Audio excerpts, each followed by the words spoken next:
Good day and welcome back to the Vitality Project. I'm Dr. Bob. Yesterday we worked hard to get down into the nitty-gritty of early recovery and PAWS, or post-acute withdrawal syndrome. And we focused our attention on the huge costs most often inflicted on our primary relationships as a result of PAWS symptoms. If you have been close to somebody in early recovery, or maybe yourself have experienced PAWS symptoms, one thing is clear. It can be exceedingly challenging to hang on to hope during these sometimes excruciatingly difficult times.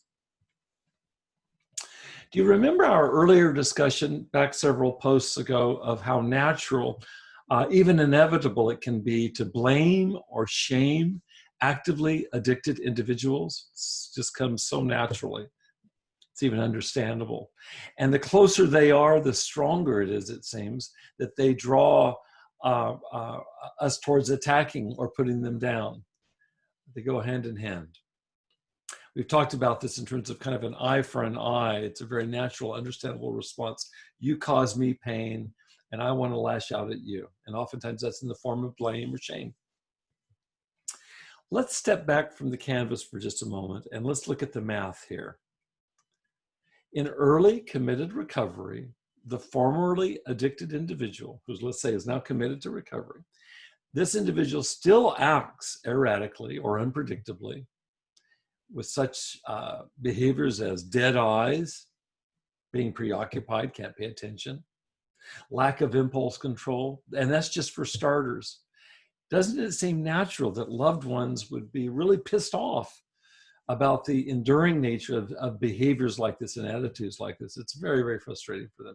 After all, if you think about it, they've already endured nearly impossible amounts of such abuse and relational neglect that we've been talking about for the entire duration of their loved one's addiction. It's gone on forever. I think they're already at the end of their tether, wouldn't you agree? And now we're going to expect them to be patient even longer during early recovery's PAWS symptoms? You got to be kidding me, right? For today, I'd like to ask you to take a moment to list all that the loved one in your life has endured with your addiction, inactive addiction, including behaviors and attitudes that went hand in hand with the addiction. And now I want you to see on top of that, if you can empathize with just how difficult, in fact, it's beyond difficult if we're really truthful here, how beyond difficult it can be to somehow expect that the loved one must now reach down inside to find even further resources to manage the ups and downs of early recovery. We're not talking about active addiction. We're talking about early recovery now. We're asking them to manage that roller coaster with the symptoms that we've already described, the extended symptoms of PAWS that can go on for months.